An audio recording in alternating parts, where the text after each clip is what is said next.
ପିଲାମାନେ ସମସ୍ତଙ୍କୁ good morning. Very good. ଆଜି କଣ କରିବା? ଖାଇକି ଆସିଛ? ଖାଇକି ଆସିଛ? ସମସ୍ତେ ଖାଇଛ ତ? ଖାଇଛ? ଆଉ ସମସ୍ତେ ଭଲ ଅଛ ନା? ଭଲ ଅଛ? ଆଜି ତମେ ସମସ୍ତଙ୍କ ମନ ଦୁଃଖ ଅଛି କି? ନାଇଁ। ଆମେ ପାଠ ପଢିବା। ଆଜି ଗୋଟେ କାହାଣୀ କହିବା। କାହାଣୀରେ ହାତୀ ଓ ଚଢ଼େଇ ବିଷୟରେ ପଢିବା ତ? ସମସ୍ତେ ମନ ଅଛି ତ ପଢିବା ପାଇଁ? ମନ ଅଛି? ତାହେଲେ ମୁଁ ଗୋଟେ ଗପ କହିବି, ତୁମେ ଶୁଣିବ ହେଲା। এই চিত্ରରେ କଣ দেখুছ? ହାତୀ ଚଢ଼େଇ ବିଷୟରେ ଆଜି ଆମେ ପଢିବା। ହାତୀ ଦେଖିଛ ପିଲାମାନେ? କେମିତି ଦେଖିବାକୁ?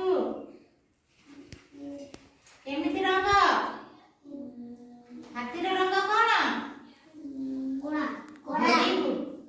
ହାତୀର ରଙ୍ଗ କଳା। ହାତୀ ଦେଖିଛ ତମେ? କେତେଟା ଗୋଡ଼ ତାର? ଚାରିଟା ଗୋଡ଼। କେତେଟା କାନ? କେତେଟା ଆଖି? କେତେଟା ତାର ଶୁଣ୍ଡ? ଜାଣିଛ ତ ଗୋଟେ ବୋଲି?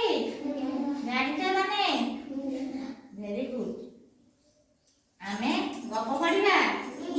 ଗୋଟିଏ ଗଛରେ ଚଢ଼େଇଟିଏ ଥିଲା ହେଲା। ଗୋଟିଏ ଗଛରେ ଚଢ଼େଇଟିଏ ଥିଲା ହେଲା। ତା ପିଲାଙ୍କୁ ନେଇ ରହୁଥିଲା। ବୁଝିପାରିଲ? ଚଢ଼େଇର ଯୋଉ ଅଣ୍ଡା ଦେଇଥିଲା ତାର ଛୁଆ ବି ଥିଲା। ସିଏ ତା ପରିବାରକୁ ନେଇକି ରହୁଥିଲା ହେଲା। ସେ ଗଛ ଆଖପାଖରେ ହାତୀଟିଏ ବୁଲୁଥିଲା। ବୁଝିପାରିଲ? ଗୋଟେ ଗଛ ଥିଲା, ସେଇ ଗଛରେ ଚଢ଼େଇଟିଏ ବସା କରିଥିଲା। ଦେଖୁଛ ନା ପିଲାମାନେ? ଦେଖ এই ଚିତ୍ର ଦେଖ ହେଲା। ଏମିତି ଗଛଟେ ଥିଲା, ଗଛରେ ଚଢ଼େଇଟିଏ ବସା କରିଥିଲା। ଦେଖୁଛ ନା? ବସା କରିଛି, ତାର ଅଣ୍ଡା ବି ଦେଇଛି ନା। ସେ ଗଛ ତଳେ ଗୋଟିଏ ହାତୀ ଏପଟ ସେପଟ ହେଉଥିଲା, ଯିବା ଆସିବା କରୁଥିଲା। ବୁଝିପାରିଲ? ହାତୀ ସବୁଦିନ ଗଛରେ ତା ପିଠି ଘଷୁଥିଲା। ବୁଝିପାରିଲ? ଯୋଉ ଗଛରେ ଚଢ଼େଇଟି ବସା କରିଥିଲା ସେଇ ଗଛରେ ଡେଲି ତା ପିଠିଟା କୁଣ୍ଡି ହୁଏ ନା କଣ? ହାତୀ ଏମିତି ଘଷି ହୁଏ। ଦେଖିଛ ନା ସମସ୍ତେ? ଛେଳି କଣ, ଗାଈ କଣ ଏମିତି କାନ୍ଥରେ ଘଷି ହୁଅନ୍ତି, ଗଛରେ ଘଷି ହୁଅନ୍ତି ନା ନାଇଁ? ଦେଖିଛ ନା ସମସ୍ତେ? ହଉ। ଏଥିରେ ଗଛଟି ହଲିଯାଏ। ସେ ଯୋଉ ଗଛଟାରେ ଯୋଉ ବସା କରିଥିଲା ଚଢ଼େଇଟି ହେଲା, ସେ ଯେତେବେଳେ ଘଷି ହେଇଯାଏ ସେ ଗଛଟି ହଲିଯାଏ। ହଲିଲାନେ ଚଢ଼େଇଟି ଡରେ, ମୋ ଛୁଆ ଖସି ପଡ଼ିବେ କି କଣ।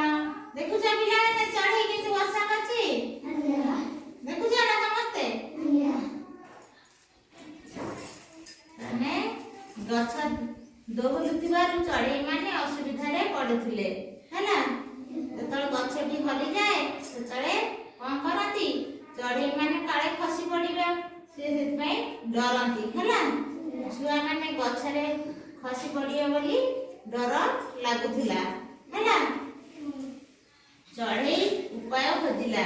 ସବୁଦିନ ଯାଇକି ଗଛରେ ଯେତେବେଳେ ହାତୀଟି ଖସି ହେଇକି ତାର ଗଛକୁ ଯେତେବେଳେ ଦୋହଲେଇ ଦିଏ ସେତେବେଳେ ଚଢ଼େଇ ମାନେ ଭାରି ଅସୁବିଧା ପଡ଼େ। ସେମାନେ କାଳେ ଖସି ପଡ଼ିବେ ବୋଲି ଡର ମାନେ ହେଲା। ସେ ଗୋଟିଏ ଉପାୟ ଖୋଜିଲେ ହେଲା। କଣ କରିବା ହାତୀର ବୋଲି ଉପାୟ ଖୋଜିଲେ। ସେ ହାତୀ ପାଖକୁ ଗଲେ। ସେ ହାତୀ ପାଖକୁ ଗଲା ହେଲା। ଚଢ଼େଇ ହାତୀ କାନ ଭିତରେ ପଶିଗଲା। ବୁଝିପାରିଲ? ସେ ହାତୀ ପାଖକୁ ଗଲା। କିଏ ଗଲା? ଚଢ଼େଇ ଗଲା। ଚଢ଼େଇ ଗଲା ହାତୀ ପାଖକୁ ହେଲା। ହାତୀ କାନ ଭିତରେ ପଶିଗଲା ହେଲା। ହାତୀ କଚାଡ଼ି ହୋଇ ତଳେ ପଡ଼ିଗଲା। ଯେତେବେଳେ ହାତୀ କାନ ଭିତରେ ପଶିଗଲା ହେଲା, ନା କାମୁଡ଼ି ଦେଲା ନା କଣ, ସେ କଚାଡ଼ି ହେଇକି ହାତୀ ପଡ଼ିଗଲା। ଦେଖିଲ ନା? ଏ ଚିତ୍ରରେ ହାତୀ କେମିତି ପଡ଼ି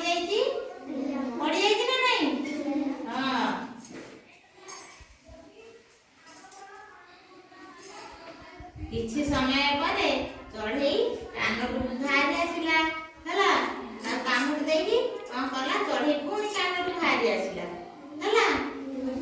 ହାତୀ ସେଠାରୁ ପଳେଇ ଗଲା। ସେ ଆଉ କେବେ ବି ସେଠାକୁ ଆସିଲା ନାହିଁ ହେଲା। ସେ କଣ କଲା, ଯେତେବେଳେ ତା ଗଛକୁ ହଲେଇ ଦେଲା, ହଲେଇକି ତା ବସା ଯେତେବେଳେ ଦୋହଲି ଗଲା ହେଲା, ହାତୀ ତା କାନରେ ଚଢ଼େଇକି ପଶିଗଲା। ତା ଲୁଟିକିନା କାମୁଡ଼ି ଦେଲା। ହାତୀ କଚାଡ଼ି ହେଇକି ପଇଲା ନା ନାଇଁ? ପଇଲା।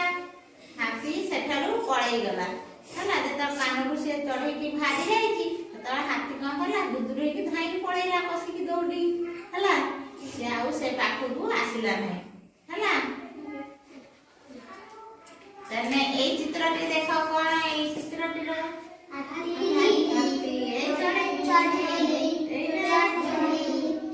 ଗପଟି ଭଲ ଲାଗିଲା ନା ନାଇଁ? ହଁ, ଗପଟି ଭଲ ଲାଗିଲା। ସମସ୍ତେ ଟିକେ ତାଳି ମାରିଦିଅ।